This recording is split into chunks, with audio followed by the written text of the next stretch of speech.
regarding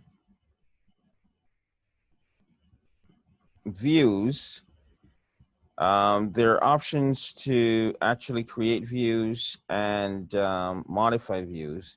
So in order to modify a view, you would click on activities, for example, and these are all the views that are on the drop down. All right, so you can modify any of these views.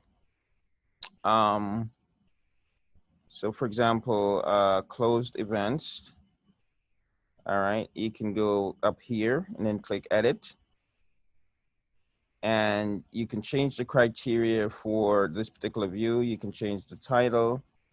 And then you can, down here under the columns tabular view, you can choose what you want to see. So at this point, we're seeing the subject line. That's when the views come up. So when the view comes up, you're going to see the subject line, the activity type, from data of the activity, and the event status. Event is now called meetings.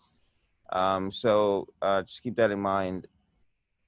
But you can change it. So you can actually pull this into the list over here, and you can drag another option over here. So it's basically drag and drop. Once you're done, down here, it can be for everyone.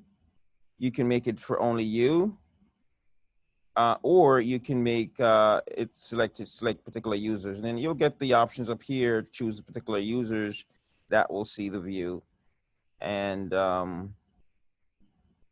once you decide, you just hit the save button right here, and it is saved.